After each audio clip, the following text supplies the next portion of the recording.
অন্নপূর্ণা যোজনার টাকা না পেয়ে মহেশতলা পৌরসভা ঘেরাও মহিলাদের।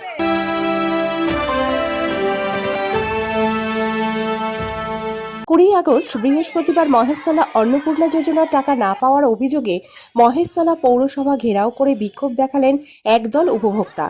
তাদের অভিযোগ, বারবার অনলাইন ও অফলাইনে আবেদন করেও এখনও প্রকল্পের টাকা পাননি তারা। আবেদন এখনও আন্ডার প্রসেস দেখাচ্ছে বলে দাবি বিক্ষোভকারীদের।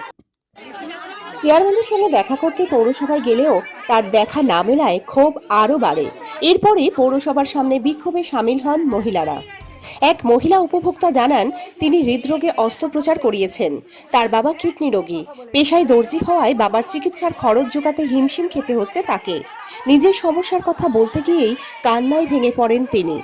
অন্য এক উপভোক্তার দাবি, তাদের পরিবারের কেউই সরকারি চাকরিজীবী নন। অত্যন্ত কষ্টে সংসার চালাতে হয় তাদের। মাথা গোঁজা সামান্য আশ্রয় থাকলেও কেন তারা এই প্রকল্পের সুবিধা থেকে বঞ্চিত, সেই প্রশ্ন তুলে ক্ষোভ প্রকাশ করেন তিনি। আমি অন্নপূর্ণা যোজনার ফর্ম ফিল আপ করেছি, আমার সেই টাকাটা চাই। তার কারণ একটাই, আমার বাবার 2015-এ স্ট্রোক হয়েছিল, সেরিব্রাল স্ট্রোক হয়েছিল। তো তারপরে সে কোনো রকমে সেটা সামাল দেওয়া যায় এবং 2025-এ আমার বাবার কিডনির রোগ হয়েছে। আমার মায়ের 2025-এর 14ই ফেব্রুয়ারি সেরিব্রাল স্ট্রোক হয়েছে, প্লাস ব্রেন স্ট্রোক, মানে মাথার যে নার্ভগুলো সেগুলো শুকিয়ে গেছে। আমার এই যে ওপেন হার্ট সার্জারি হয়েছে, প্লাস আমার নিজেরই সেরিব্রাল স্ট্রোক হয়েছে, আমাদের সমস্ত কাগজপত্র রয়েছে। আমি এই টাকাটা পেলে আমি ওষুধটা কিনবো, আমি ওষুধ কেনার জন্য চাইছি।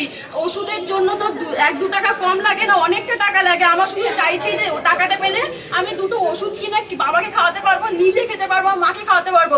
মাস গেলে 6000 টাকা শুধু খরচা হয় আমাদের 3 জনের ওষুধের পিছনে। আপনি লক্ষ্মীর ভান্ডার পেতেন? আমি পেতাম না, আমার মা লক্ষ্মী ভান্ডার পেত, প্রথম থেকে লক্ষ্মী ভান্ডার পেত। এখন আপনার মা পাচ্ছে? এখন আমিও পাচ্ছি না, আমার মাও পাচ্ছে না। আমরা চাইছি যে এই যে 3টে রুম বা 4টে রুম এটা তুলে দেওয়া হোক। আপনার কি প্রবলেম আছে? আপনার হচ্ছে না কেন? কি বলছেন? হচ্ছে না যে আমার ছোট ছোট 4টে রুম রয়েছে, তার জন্য এক কাটা জায়গা অনেকটা কষ্ট করে কিনে তার মধ্যে ছোট ছোট 4টে রুম বানিয়েছি। তাতে কি সমস্যা হয়েছে? 4টে রুম বানানো কি একটা মানুষ তার নির্জনতা হয়ে যায়? তাহলে এত বিলাসবহুল যে বাড়িগুলো হয়েছে, তাহলে সেগুলো কি হচ্ছে?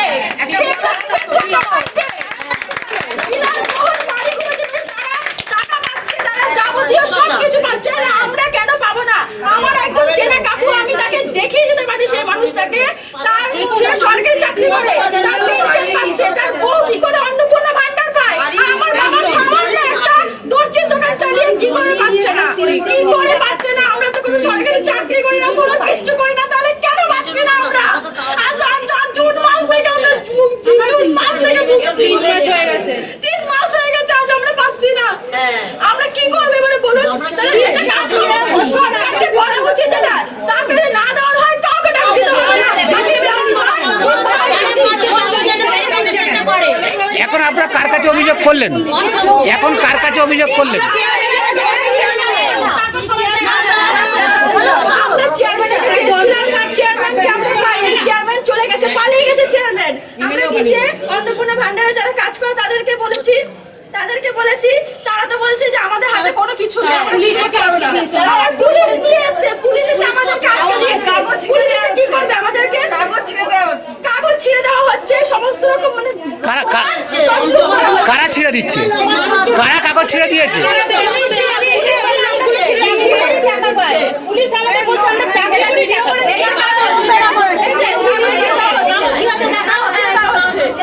আপনি কি করবো বলুন? দেখতে পাবে মানুষ? ঠিকই বলছে, পুলিশের হাতে ওরা হাসপাতাল শান্তভাবে শিষ্টভাবে একটাই দাবি, আমাদের অফিসের টাকাটা যেটা আমাদের প্রাপ্য সেটা আমাদের আমাদের আর কোনো কিছু বলার নেই। আমাদের যেটা দেওয়া সেটা আমাদের দিয়ে দিক, আমাদের আর কিছু বলার নেই। আগের মাসের টাকা দিতে হবে না। আপনি ফর্ম ফিল আপ করেছিলেন? হ্যাঁ, আমি ফর্ম ফিল আপ করেছি, আমাদের সবকিছু রয়েছে। আমার অ্যাপ্রুভ হয়ে গেছিল, সবচেয়ে বড় কথা আমার অ্যাপ্রুভ হয়ে গেছিল। অ্যাপ্রুভ হয়ে যাওয়ার পরে আজকে থেকে দেখাচ্ছে যে আমার কিন্তু এর আগে আপনার কোনো টাকা ঢোকে অন্নপূর্ণা? না, আমাদের কারোরই ঢোকেনি। কারণ লক্ষ্মী ভান্ডার ছিল, একবারও টাকা এপ্রিল মাসে লাস্ট টাকা ঢুকেছে আমার মায়ের, আর আমিও করেছিলাম ওটা লক্ষ্মীর ভান্ডারের টাকা? লক্ষ্মী ভান্ডারের টাকা কত টাকা? 1,500 টাকা ঢুকেছিল। তারপরে ভোট হওয়ার পরে ওই মে মাসটা বন্ধ ছিল, জুন মাসে বললো দেবে লক্ষ্মী ভান্ডারটা, কিন্তু লক্ষ্মী ভান্ডার অনেক ছেলে ঢুকে গেছিল বলে সেটা ক্যান্সেল করলো, করে নতুন করে ফর্ম বার করলো, আমরা সেটাই ফিল আপ করলাম। আমি 11ই জুন ফিল আপ করেছিলাম, কিন্তু একটা টাকাও পাইনি, উল্টে জুলাই মাসে রিজেক্ট হয়ে গেছে আমার ফর্মটা। আপনার নাম? আমার নাম সুস্মিতা পাল। আপনার বাড়ি? আমার বাড়ি 32 নম্বর ওয়ার্ডে, বাটানগর। কোথায়? বাটানগরে 32 নম্বর ওয়ার্ডে, মল্লিক বাজার মোড়, নুকি ধর্মতলা, রবীন্দ্রপল্লী।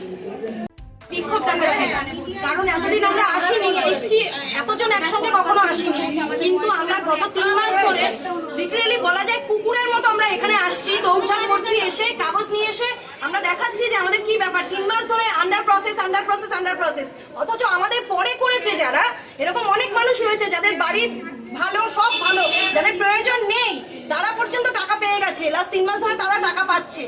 আমাদের ঘরে বর্ষায় ঘরে হাঁটু জল থাকে, আমার বিপজ্জনক বাড়ি, একটা ঘরে কোন রকম দুটো বাচ্চা নিয়ে কুকুরের মতো জীবনযাপন করি। আপনারা কার কাছে বিক্ষোভ দেখাচ্ছেন? আমরা চেয়ারম্যানের কাছে এসেছিলাম, চেয়ারম্যান নেই। আমরা এমএলএ সাহেবের ঘরে উকি মেরেছি, উনি নেই। সবাই পুরো যতজন এখানে থাকেন অফিসার কেউ নেই, সব পালিয়ে গেছে।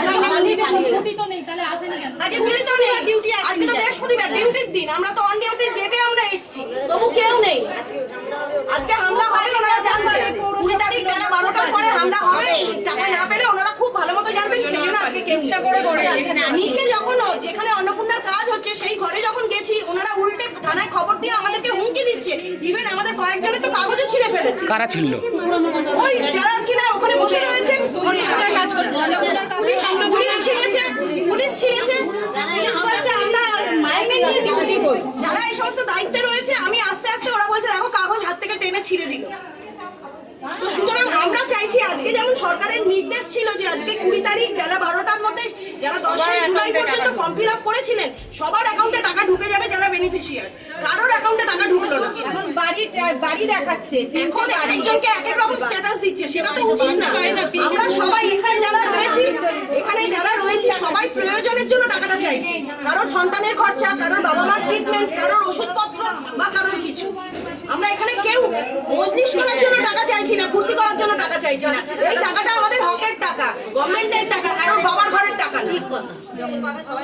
যখন পাবে, আমাদের বক্তব্য একটাই, যখন পাবে সবাই পাবে। এতগুলো ওয়ার্ড মহেশতলা মিউনিসিপ্যালিটি তো বেছে বেছে দিচ্ছে, আমার পাশের বাড়ির লোক তার সে পেয়ে যাচ্ছে, বা আমাদের পাড়ায় কতজন পেয়ে গেছে আমরা পাইনি। আপনার নাম? আমার নাম নবনীতা রায়। বাড়ি? বাড়ি ইংলিশ স্টেশন রোড, 28 নম্বর মহেশতলা। নেপথ্য ভাষী সোনালী চক্রবর্তীর সঙ্গে ব্যুরো রিপোর্ট, সংবাদ মুখোমুখি।